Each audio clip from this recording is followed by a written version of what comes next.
My name is Sarah Bennett. I'm 30 years old. 3 days ago, I died. At least that's what everyone believes. But I didn't die. I survived something I shouldn't have.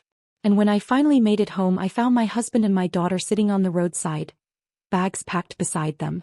What my husband said next didn't just shock me. It shattered everything I thought I knew about my life. But before I tell you that part, you need to understand what really happened that day. It started the moment my car lost control. I was driving down a narrow road far outside the city. I had planned the trip for weeks. An old friend had moved out there.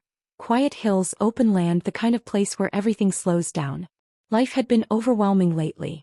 I kept putting the visit off. But that morning I told myself, no more excuses. So I got in my car, and I went. The road was empty. No traffic. No noise. Just long, winding turns and the soft rush of wind against the windows. It felt peaceful. I even remember smiling, thinking how much I needed that escape. And then, everything changed. I pressed the brake. Nothing. At first I thought I hadn't pushed hard enough. I tried again. Harder. Still nothing. A cold wave rushed through me.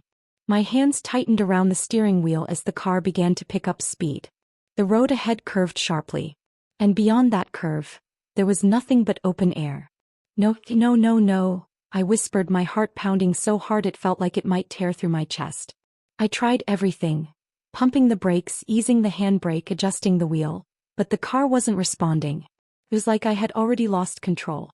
Like something had already decided how this would end. The edge came closer. And in that moment I knew, if I stayed inside that car I wouldn't survive. Everything slowed down.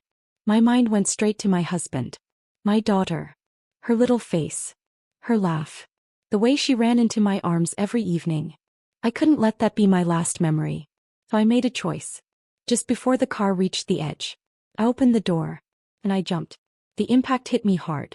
The air was knocked from my lungs as my body slammed against the rough ground, rolling, scraping, pain shooting through every part of me. For a few seconds I couldn't breathe. My ears rang. My vision blurred. And then, an explosion. I turned my head slowly. Flames rose from below.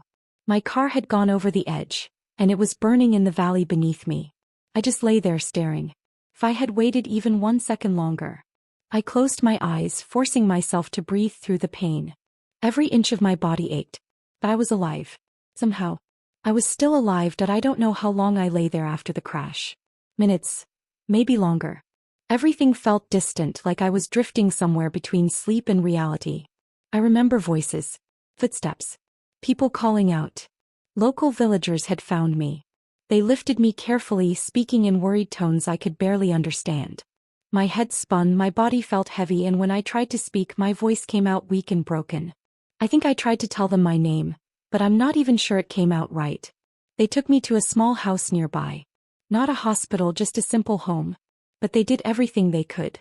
They cleaned my wounds. Gave me water. Let me rest. My phone was gone. Probably lost in the crash. For 2 days I stayed there. I wasn't seriously injured, but I was drained. Every movement hurt. My head felt heavy, and sometimes I just lay there staring at the ceiling, trying to piece everything together. And every thought led back to one thing. My family. They must be worried. My husband was probably calling again and again, wondering why I wasn't answering. My daughter, she would be asking where I was. Waiting by the door maybe. Expecting me to walk in at any moment. The thought of them like that hurt more than anything else. I need to go home. By the 3rd day I was strong enough to stand properly. I thanked the people who had helped me, strangers whose names I didn't even know but would never forget. Then I started the journey back. It felt longer this time. Heavier. Every step carried a strange feeling I couldn't explain. Maybe it was exhaustion. Or maybe, something inside me already knew. When I finally reached my street I slowed down. Something felt wrong. And then I saw them. My husband, sitting on the roadside. My daughter beside him crying quietly. And next to them, bags. Not small ones. But, like they were leaving. Or had nowhere else to go. I stopped, trying to make sense of what I was seeing. Why were they outside? Why did they look like that? I took a step forward. Then another. My daughter looked up first. Her eyes widened. Mama. My husband turned slowly. The moment he saw me his face changed completely, like he was looking at something impossible. Something that shouldn't exist. He stood up quickly, staring at me as if I might disappear. For a few seconds no one spoke. Then in a quiet, unsteady voice he said, "They said you didn't survive." I just stared at him. My mind was still catching up. The crash, the pain, the long walk back. But this didn't make sense. "What are you talking about?" I asked softly. "I'm right here." My daughter ran to me and threw her arms around me, holding on tightly like she was afraid to let go. I held her close, feeling her small hands gripping me, her tears soaking into my clothes. "I'm here," I whispered, stroking her hair. "I'm here." But my eyes stayed on my husband. Because he still hadn't moved. Still hadn't come closer.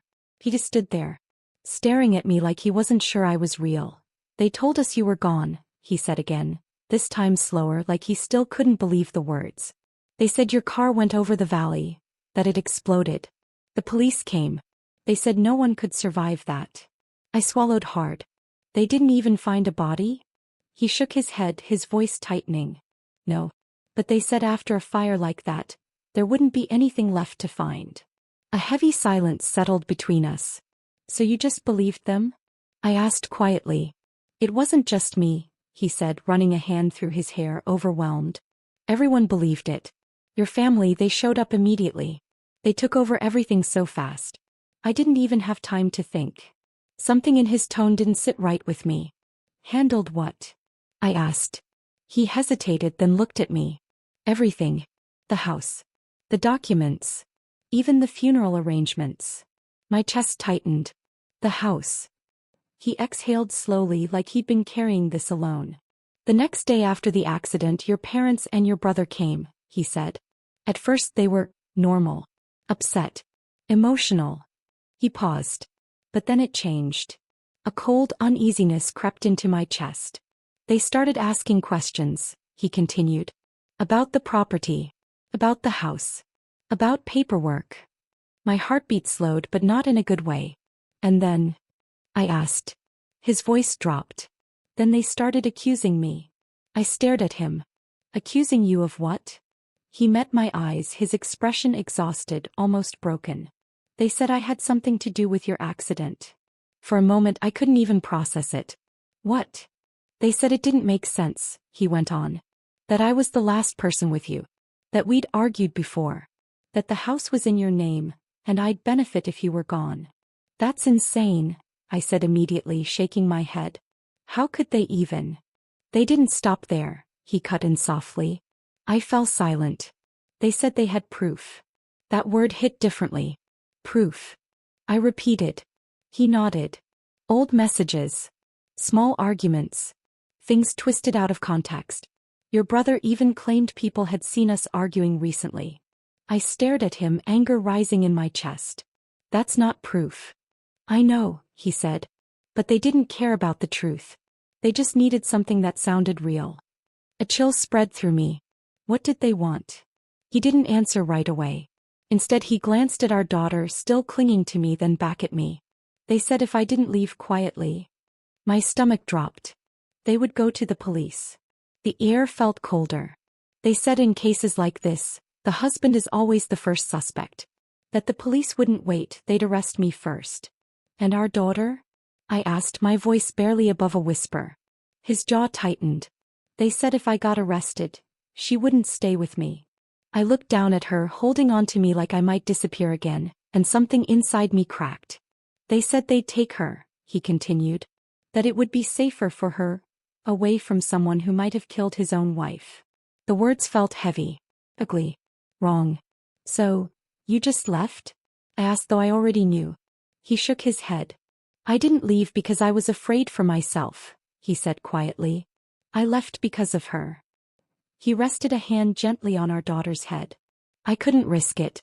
I couldn't let them take her away from me." I closed my eyes for a moment, letting it sink in.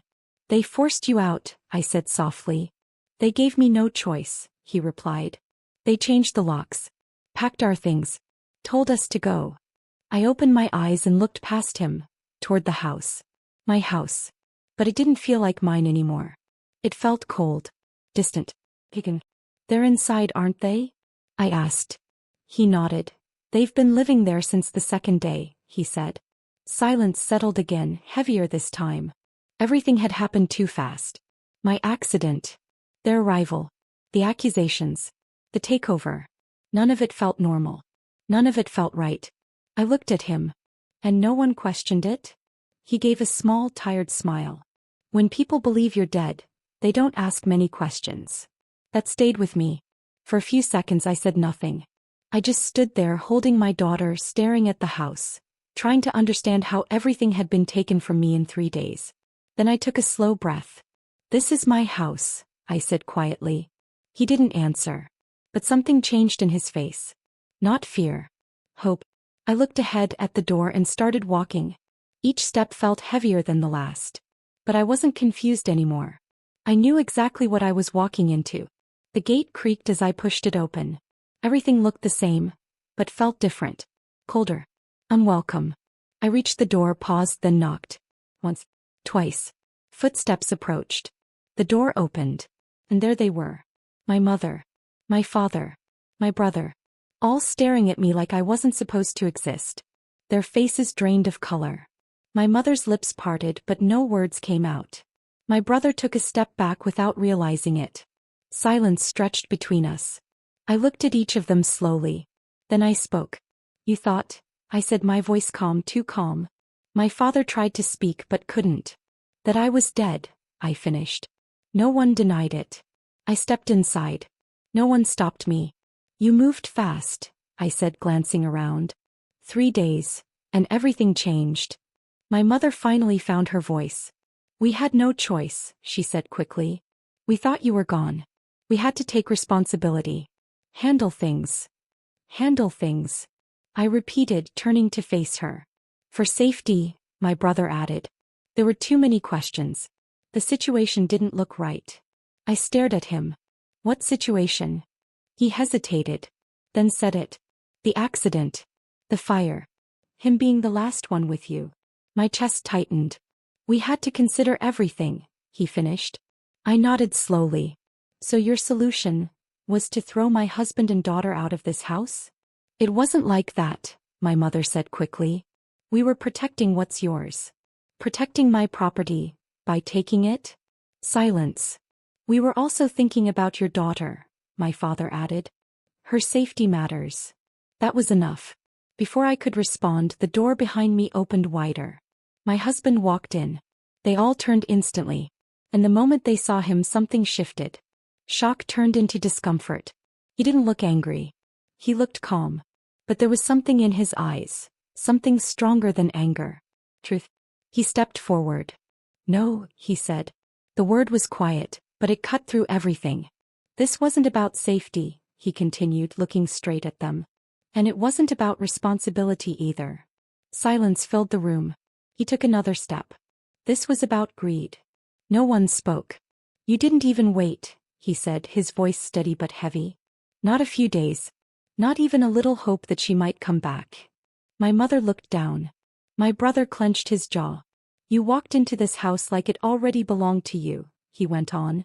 You packed our things, threw us out, and then told me I'd be arrested if I didn't leave quietly.